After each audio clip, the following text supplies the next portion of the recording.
Всех приветствую, дорогие зрители. Большое спасибо всем за поддержку, кто ставит лайки, оставляет комментарии и покупает подписки на Sponsor.ru. Только благодаря вам и вашей поддержке мы можем оставаться в медиаполе и продолжать разбирать сложные общественно значимые вопросы. И напоминаю, что все материалы жанра разбор явлений современности распространяются бесплатно. Именно потому, что мы ожидаем и очень хотели бы видеть вас в комментарии, чтобы вы присоединялись к дискуссии и также вместе с нами в общении искали ответы на сложные вопросы. Ну, естественно, их находили. А стили неведучи,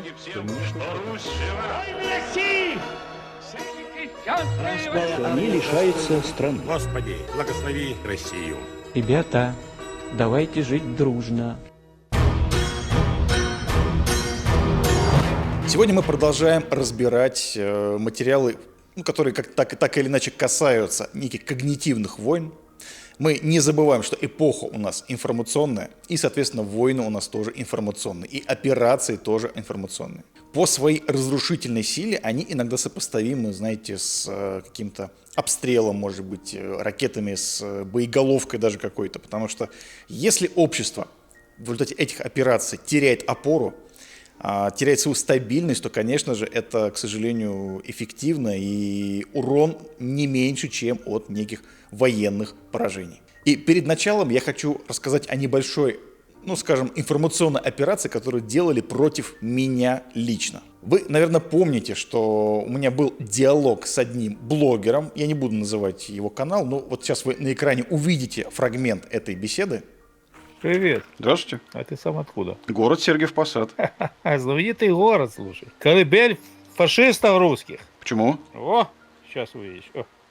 Сейчас диковать будут. Красногорская площадь. Вот смотри, какие красавчики, а? Понятно. Ну все. Я с такими, как ты, не общаюсь. Пошел вон. Почему? Оправдание нацизма, фашизма. Пошел нахер. Даже диалога не было. Слушайте, посмотрел про этот православный фашизм. Я правда ничего не знал, вот честно говорю, никогда об этом не слышал. И если я об этом не знал, живя в Сергиевом Посаде, наверное, это какие-то совершенно случайные были люди. Как говорится, газета закрыта. Такого больше никто никогда не увидит в Сергиевом Посаде. Вот. А использовать это как какой-то, знаете, пугалку, тыкалку и так далее, наверное, это не очень умно. Я думаю, собеседник мог бы продолжить разговор, и много чего интересного бы там в разговоре получилось бы. А у него цель была просто показать и уйти.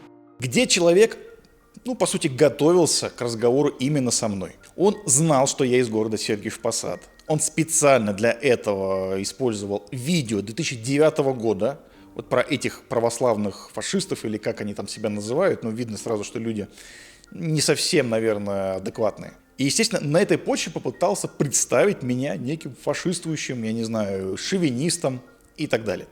И одновременно с этим в чат пришли люди, которые прям публично заявляли и писали, что, слушайте, фашизм-то это хорошо. Это просто вот Гитлер неправильно практиковал с Муссолини, а идеология-то неплохая и так далее. Это все делалось для того, чтобы представить меня на старте еще, когда мы развивались, набирали аудиторию, неким фашистом. Чтобы осложнить мне работу, чтобы лишить доверия аудитории и так далее. Понятно, что эта спецоперация, так называемая, она провалилась. И своего нужного эффекта не достигли. И пусть даже я в своих лекциях упоминал работы Ильина. А Ильин, как философ, понятно, фигура противоречивая из-за своего сотрудничества с фашистской Германией. Но я всегда подчеркивал, что работы Ильина в данном случае для меня это просто концепции. И я воспринимаю их отдельно от личности человека. Поэтому, если мы, скажем, имеем дело с силой, которая даже с блогерами, даже, по сути, мелкокалиберными, все-таки я не могу сказать, что это крупный блогер, несмотря на совокупную аудиторию, это не какой-то лидер общественного мнения. Но даже в моем случае попытались провести некую спецоперацию. То есть вы представляете, насколько это все серьезно, насколько это продумано и насколько это пытаются сделать, даже профессионально. И в связи с этим мы поэтому продолжаем, углубляем тему. Мы опять с вами будем говорить о нарративах. Мы опять будем их подробно разбирать с вами и попытаемся обосновать, наверное, их ошибочность, чтобы люди видели примеры, видели какие-то изъяны всей этой структуры. Понятно, что они есть, они на самом деле любому образованному человеку в принципе видны, но на всякий случай лучше их еще раз проговорить. Кто-то, может, их просто не заметил, кто-то, может быть, даже о них не знал. Такое тоже возможно, но просто чтобы вы примерно представляли, что в 2026 году примерно будет транслировать и как они будут пытаться разгонять эти все нарративы. Давайте начнем. И давайте посмотрим примеры материалов, которые используются в информационно-психологических операциях для раскачивания эмоций, поляризации общества и создания внутренних конфликтов. Важно понимать, что цель таких тезисов не убедить логически, а вызвать сильную реакцию и столкновение мнений. Ну и давайте посмотрим 20, скажем так, нарративов, которые будут использоваться ЦИПСО в 2026 году. Первый момент. Мы его часто слышим уже, и даже на моем канале я часто видел комментаторов, которые пишут, почему бы не ударить ядерным оружием по Украине. Этот тезис – типичный пример провокационного нарратива, используемого в информационно-психологических операциях. Его цель не в том, чтобы получить ответ или начать рациональную дискуссию, а в том, чтобы вызвать сильную эмоциональную реакцию и сформировать определенный образ в информационном пространстве. Во-первых, такая формулировка подается, как будто это голос общества. В соцсетях подобные вопросы распространяются через посты, комментарии, даже иногда в виде опросов. И понятно, что всегда как минимум от имени россиян якобы. Когда они появляются массово, создается впечатление, что в обществе существует серьезный запрос на крайние меры. Во-вторых, этот нарратив удобен для формирования международного образа. Отдельные эмоциональные комментарии можно показать как типичное мнение, при желании, конечно же, россиян и использовать для закрепления образа агрессивного общественного настроения. Ну и третья задача – втянуть людей в максимально эмоциональный спор. Тема ядерного оружия автоматически вызывает страх, гнев и моральное возмущение. В результате дискуссия быстро превращается в конфликт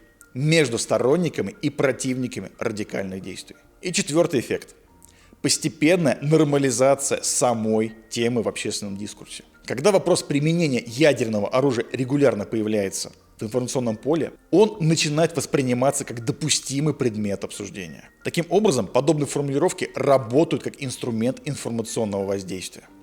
Они вызывают эмоции, усиливают конфликты внутри общества и формируют нужный образ в медиапространстве. Но давайте посмотрим и второй из 20, которые мы сейчас с вами разберем. Почему бы не убить Зеленского? Подобные формулировки используются как эмоциональная приманка. Их задача – втянуть людей в обсуждение радикальных действий, зафиксировать образ жестокости, ну и затем транслировать этот образ на широкую аудиторию. Он идентичен по своей структуре с первым нарративом, поэтому все, что относится к первому, можно отнести и ко второму. Создать образ некого кровожадного общества, которое хочет крови, разрушений и убийств. Русский язык искусственно придуманный в 19 веке. Ну, насладитесь, как в комментариях ЦИПСОшники или просто вот эти люди, которые бесконечно публикуют одни и те же сообщения, вот именно с такой формулировкой. Но я думаю, что все насладились, но давайте все-таки ответим здесь также на этот опус и забудем про них как о страшном сне. Этот тезис относится к нарративам, направленным на подрыв культурной и исторической идентичности. Его задача – поставить под сомнение глубину и самостоятельность русской языковой традиции, создавая впечатление, что она появилась сравнительно недавно и якобы не имеет древних корней. Обычно подобная идея строится на искаженной интерпретации реальных исторических процессов. В XIX веке действительно происходило активное формирование современного литературного русского языка. Развивалась орфография, складывались нормы письменной речи. Работали крупные писатели и филологи. Но этот процесс казался стандартизацией языка, а не его создания, потому что язык всегда существовал. Лишь унификация и стандартизация. В информационных нарративах этот факт подается иначе. Утверждается, что до 19 века якобы не существовало русского языка как такового.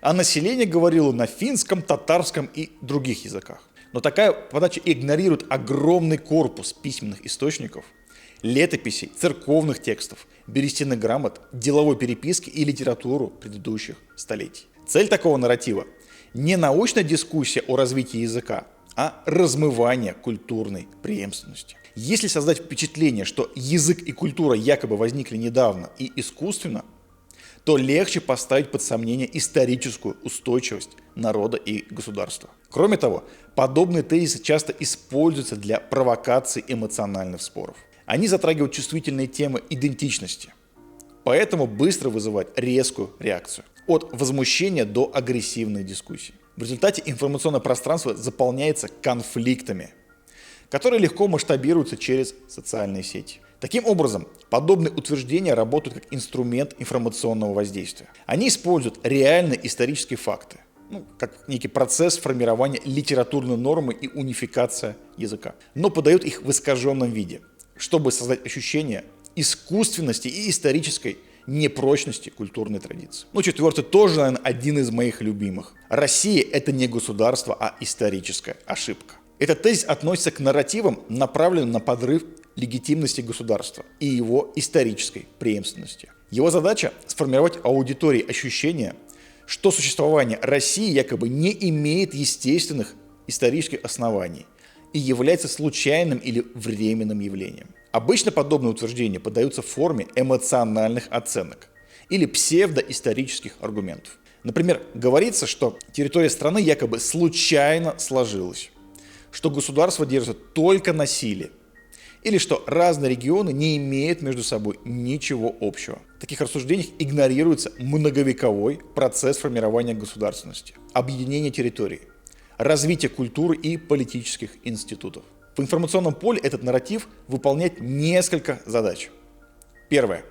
Подорвать доверие к самой идее государственности. Если постоянно повторять мысль о том, что страна является ошибкой истории, у части аудитории может формироваться ощущение ее временности и нестабильности. Вторая задача – усиление внутренних противоречий. Такие тезисы часто сопровождаются утверждениями о том, что разные регионы или народы якобы не имеют общего будущего и должны существовать отдельно. Это создает почву для обсуждений о возможном распаде страны и усиливает недоверие между различными группами общества. Третья функция – формирование внешнего информационного образа. Подобные формулировки позволяют представить государство как искусственное образование, которое якобы не имеет устойчивых исторических оснований и поэтому не заслуживает равного места в международной системе. Пятый нарратив. Россияне или русские хотят уничтожить украинцев. Этот тезис относится к нарративам, построенным на принципе коллективной вины. Его задача – представить целый народ как носители единого агрессивного намерения. Такая формулировка максимально упрощает сложную реальность и переводит политический или военный конфликт в плоскость тотального противостояния между народами. В информационном поле подобные утверждения используется для создания образа экзистенциальной угрозы, когда конфликт подается не как столкновение государств или политических решений, а как намерение одного народа уничтожить другой. Это резко усиливает эмоциональное восприятие ситуации. В таком контексте исчезает различие между государством, армией, политическим руководством и обычными гражданами. Все они начинают восприниматься как единое целое. Такой нарратив прежде всего работает на усиление ненависти и поляризации. Если аудитория начинает воспринимать противоположную сторону как коллективного врага, с которым невозможен диалог, уровень радикализации обсуждений резко возрастает. Это делает любые компромиссы или попытки обсуждения сложных вопросов крайне трудными. Но и еще одна функция этого тезиса – международная мобилизация. Когда конфликт описывается как попытка уничтожения одного народа другим, что вызывает сильную реакцию за пределами региона и облегчает формирование поддержки той страны, которая позиционируется как жертва в конфликте. В информационном пространстве подобные формулировки позволяют быстро привлечь внимание и вызвать эмоциональный отклик ее аудитории. Кроме того, такие утверждения часто распространяются в максимально простой и категоричной форме. Сложные исторические, политические и социальные причины конфликта при этом остаются за рамками обсуждения. Упрощенная картина «один народ хочет уничтожить другой» легко распространяется в социальных сетях и быстро превращается в эмоциональный лозунг. И третий мой любимый тезис – ЦИПСО. Россия неизбежно распадется на десятки государств. Этот тезис относится к нарративам, направленным на формирование представления о неизбежной дестабилизации и распаде государства. Его задача – создать у аудитории ощущение, что существующая политическая система якобы неустойчива и рано или поздно должна прекратить свое существование в нынешнем виде. Обычно подобные утверждения строятся на упрощенной логике. В них указывают на большую территорию страны, многонациональный состав населения или экономическое различие между регионами и делают вывод, что такие факторы якобы автоматически ведут к распаду. При этом игнорируется тот факт, что многие крупные государства в мире имеют схожие особенности и, несмотря на это, продолжают существовать как единые политические системы. Тут задача формирования внешнего информационного образа. Идея неизбежного распада может использоваться для того, чтобы представить страну как нестабильную, не имеющую долгосрочного будущего. В таком контексте любые внутренние трудности или кризисы начинают интерпретироваться как признаки приближающегося распада. Кроме того, подобные нарративы часто сопровождаются картами определенного разделения страны или списками будущих государств. Такие визуальные элементы усиливают эффект, потому что создают иллюзию конкретного и уже продуманного сценария. Седьмой нарратив. Не такой, наверное, эффектный, но все-таки о нем тоже стоит сказать. Региональные элиты скоро начнут борьбу за независимость. Этот тезис относится к нарративам, направленным на создание ощущения внутренней нестабильности государства. Его задача – сформировать аудитории представление о том, что между центральной властью и регионами якобы накапливается скрытый конфликт, который в любой момент может перейти в открытую борьбу за отделение. Обычно подобные утверждения строятся на интерпретации отдельных политических или экономических различий между регионами. Например, упоминается различие в уровне доходов, культурные особенности или историческая традиция отдельных территорий. Эти факторы подаются как признаки будущего противостояния между регионами и центром. Хотя сами по себе они являются обычными характеристиками любого существующего ныне крупного государства. Следующий популярный нарратив.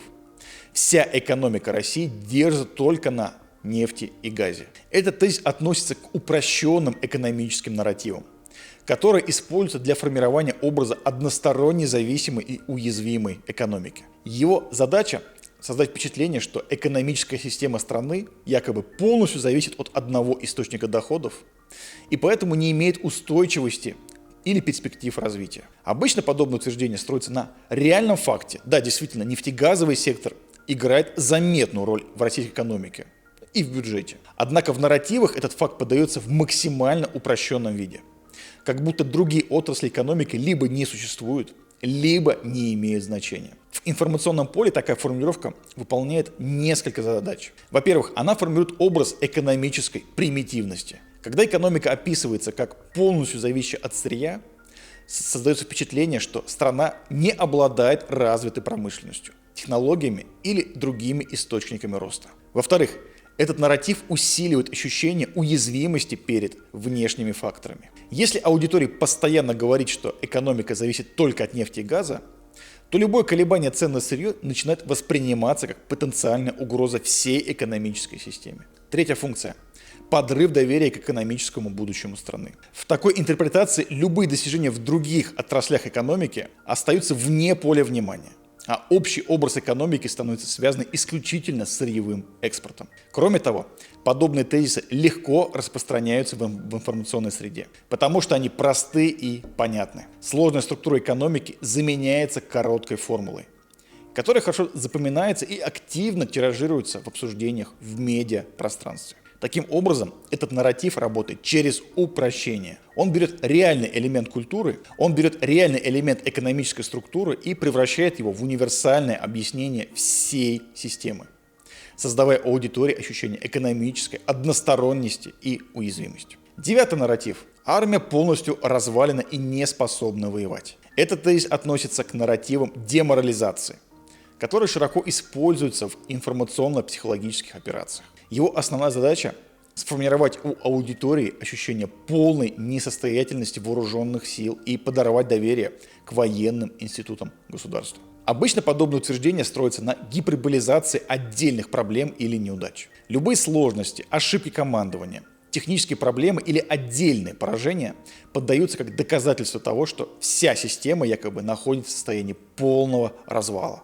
Но при этом игнорируются другие факторы – масштаб вооруженных сил, наличие ресурсов, опыт ведения боевых действий и сложность самих военных конфликтов. Десятый нарратив. Скоро объявят новую мобилизацию, и мы все пойдем на фронт. Обычно подобное утверждение строится на интерпретации отдельных решений или слухов вокруг мобилизационных мероприятий. Любые обсуждения призыва, изменения законодательства или заявления официальных лиц подаются как доказательство того, что мобилизация якобы будет продолжаться бесконечно. При этом игнорируется контекст конкретных решений и реальная структура мобилизационной системы. В информационном пространстве этот нарратив выполняет несколько функций.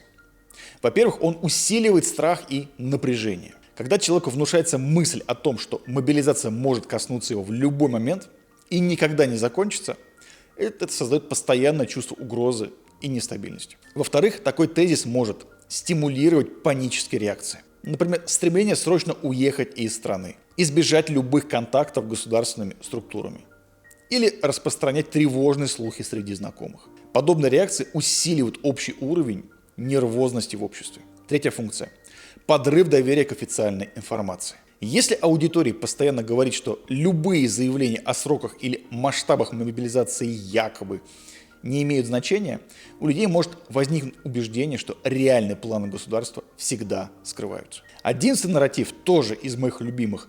Россия скоро станет как новая Северная Корея. Этот тезис относится к нарративам, направленным на формирование образа полной международной изоляции страны. Его задача – создать аудитории ощущение, что государство якобы движется к модели закрытого общества, где ограничено передвижение людей, информации и экономических связей. Обычно подобные утверждения строятся на интерпретации отдельных решений, например, обсуждении визового режима, ограничений на выезд для отдельных категорий граждан, санкций или изменения в регулировании интернета. Эти факты подаются как признаки якобы неизбежного перехода к полной изоляции. При этом игнорируется более широкий контекст международных отношений, экономических связей и внутренних процессов.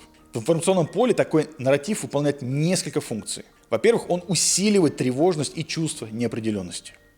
Когда людям внушается мысль о возможном закрытии страны, это может вызвать страх, потери свободы, потери передвижения, доступа к информации или возможность работать и учиться за рубежом. Во-вторых, подобный тезис стимулирует эмоциональные и часто поспешные решения. Например, люди могут начинать срочно планировать переезд, выводить деньги, менять жизненные планы, исходя из предположения о скорой изоляции. Третья функция – формирование внешнего информационного образа и так далее.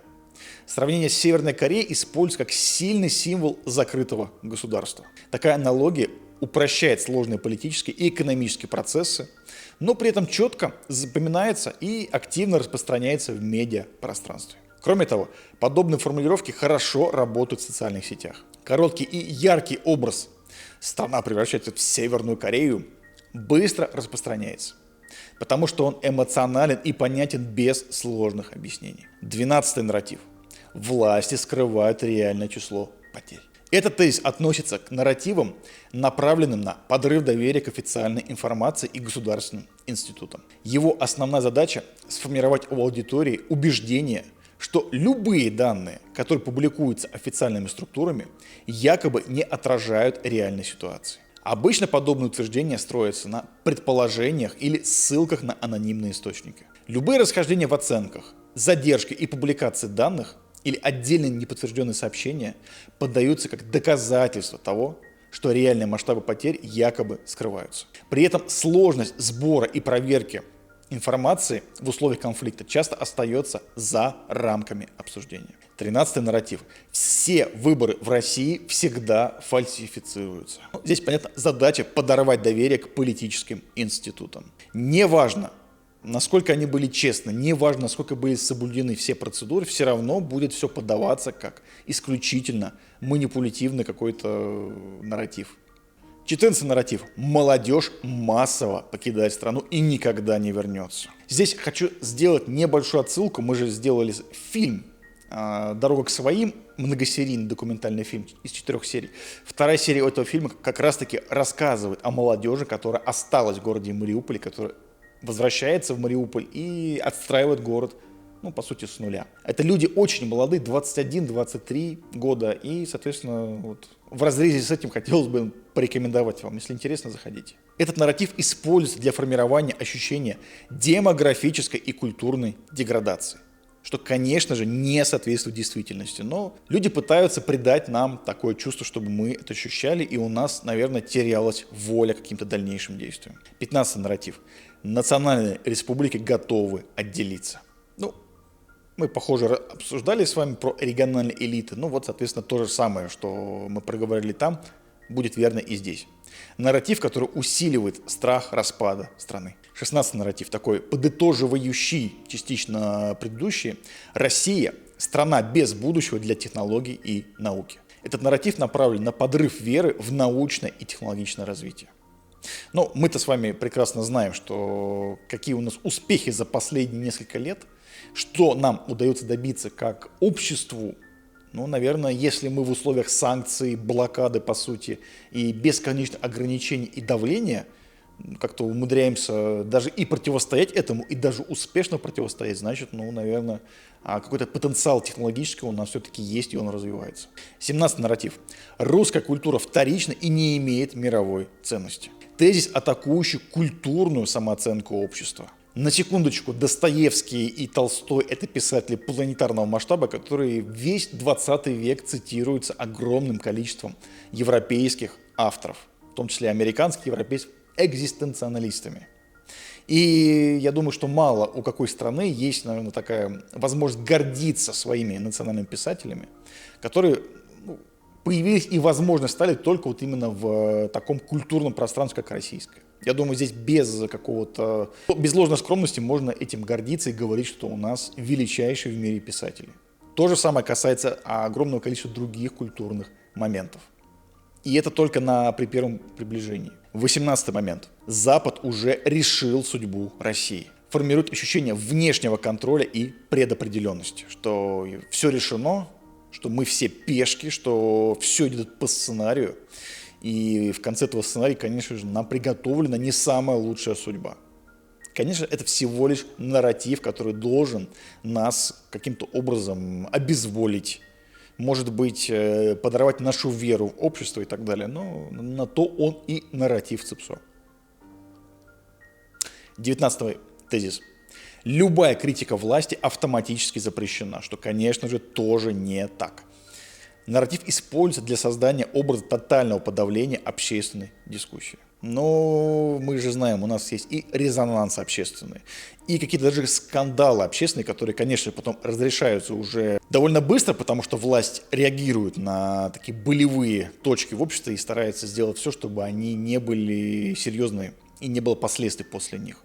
Поэтому здесь нет, как и любое общество, в российском тоже есть возможность и место для критики. Ошибаться можно, врать нельзя. И последний нарратив.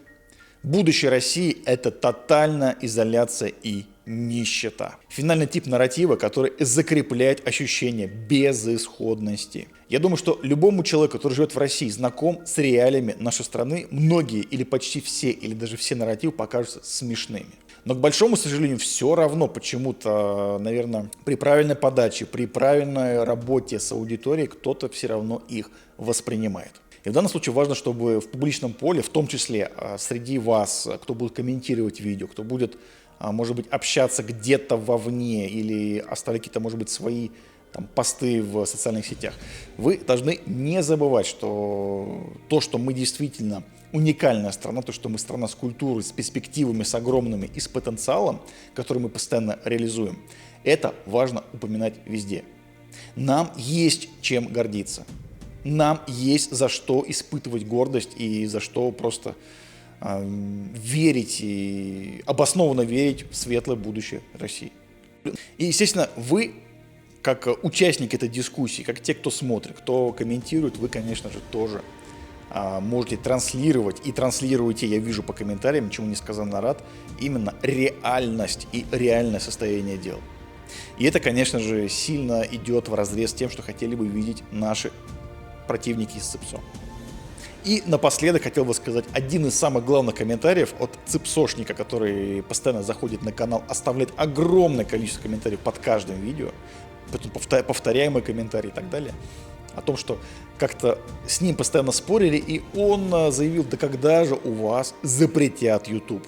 когда же у вас запретят комментировать видео на YouTube. То есть, видите, все-таки, несмотря на свой тяжелый труд, они тоже, наверное, не пребывают в таком расслабленном состоянии, им тоже тяжело. Так что давайте сделаем так, чтобы им всегда было тяжело заниматься этой не самой честной и хорошей деятельностью.